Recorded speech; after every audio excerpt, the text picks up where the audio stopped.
These passages I want to highlight because they are more a human law, not necessarily one of God's. Some have wisdom, these and others are more reflective of that society's view of male and female roles. We should understand just because parts are included in a religious book, it does not mean all of the books are wise or will stand the test of time. SOF 562. It is decreed that if a man die and have wife or children, they shall not be put out of their habitation. If a wife remarry and there are others of her husband's blood within the habitation who are not children, she shall not remain there. SOF 564. It is decreed that no man shall cause his daughter or any other woman to remain a maiden under oath. Strife between the children of the same father to the same mother is worse than bloodshed. These things are the obligations of a father towards her son, to teach him a craft, to teach him to defend himself and his wife and children, to teach him the wisdom of the sacred books, and to find him a wife. These things are the obligations of a mother towards her daughter, to teach her housewifery and the care of children, to teach her the craft of clothes, and to teach her the womanly virtues, according to the sacred books. A father should never show favor to one son over another. A child should be instructed in the sacred books as soon as it is able to talk. A wife should be able to prepare flour and bake bread, cook food and brew, gather herbs, wash and mend clothes, keep her dwelling neat and clean. She should be able to make all things and do all things for the comfort of her husband, to suckle his children and work in linen, wool, pottery, basketry, and tapestry.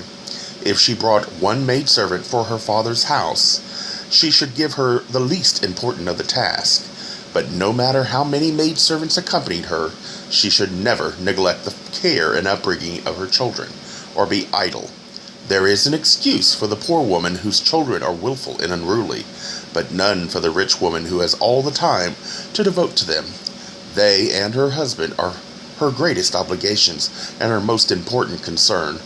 The husband who permits his wife to be slothful or idle inclines her towards unfaithfulness. A man without a wife may not be man, but one with an unchaste wife certainly is not. SOF 565. It is decreed that a man shall not pledge his daughter in marriage while she is still young, but must wait until she can say yes or no to his choice. A worthless wife, or one who is lewd, a wife who displays herself immodestly before other men or is over wasteful, may be enslaved within her own household, but cannot be sold outside of it. A woman may become an inferior wife by decision of the judges. It is intended that the pledges of a marriage shall be maintained until death. SOF 566. It is decreed that if a man divorce his wife and she be of good character, he shall leave their dwelling or provide another suitable for her until she marry again. A man and wife shall not be intruded upon, and their enjoyment of each other shall be unhampered by any other. Every child is entitled to proper shelter, bed, food, upbringing, and instruction. If a child have no father or mother, or if they be proven worthless, the judges shall appoint a guardian for it.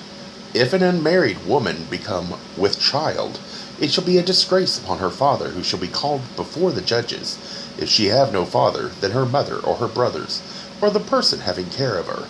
If a wife fear she cannot be trusted or remain faithful to her pledges, she shall not deceive her husband, but declare herself truly, and he shall decide whether to put her away or not.